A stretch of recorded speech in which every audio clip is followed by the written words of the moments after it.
വിദ്യാർത്ഥികൾക്കടക്കം ലഹരി എത്തിക്കുന്ന സംഘത്തെക്കുറിച്ച് കൃത്യമായ വിവരം കിട്ടിയതിന്റെ അടിസ്ഥാനത്തിലാണ് കൊച്ചി സിറ്റിയിലെ ഡാൻസ് ഓഫ് സംഘം കാക്കനാട്ടെ ബഹുനില ഫ്ളാറ്റ് സമുച്ചയം റെയ്ഡ് ചെയ്യുന്നത്.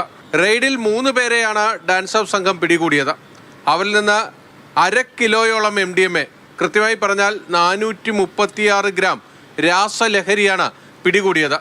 അതോടൊപ്പം തന്നെ ഈ ലഹരി കച്ചവടം നടത്തി അതിലൂടെ സമ്പാദിച്ച 1 ലക്ഷത്തോളം രൂപയും ഇവരിൽ നിന്ന് പിടിച്ചെടുത്തു.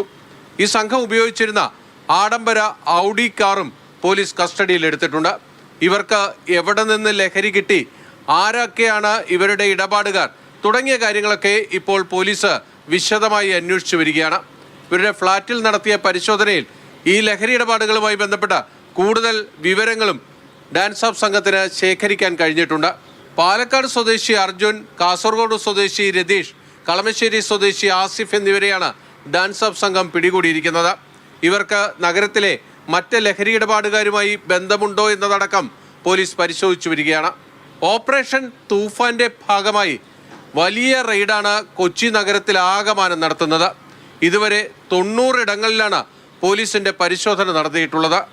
ലഹരി ഇടപാടുകളുമായി ബന്ധപ്പെട്ട് 36ഓളം പേരെ ഇതുവരെ പോലീസ് അറസ്റ്റ് ചെയ്തിട്ടുമുണ്ട്. ഇനിയും ഈ ഓപ്പറേഷൻ തൂഫാന്റെ ഭാഗമായി കൂടുതൽ ഇടങ്ങളിൽ പരിശോധന നടത്താനും നഗരത്തെ ലഹരി മുക്തമാക്കാനുമുള്ള നീക്കങ്ങളിലേക്ക് പോകുമെന്നാണ് കൊച്ചി സിറ്റി പോലീസ് വ്യക്തമാക്കുന്നത്. കൊച്ചിയിൽ നിന്ന് ബിനിൽ, മാതൃഭൂമി ന്യൂസ്.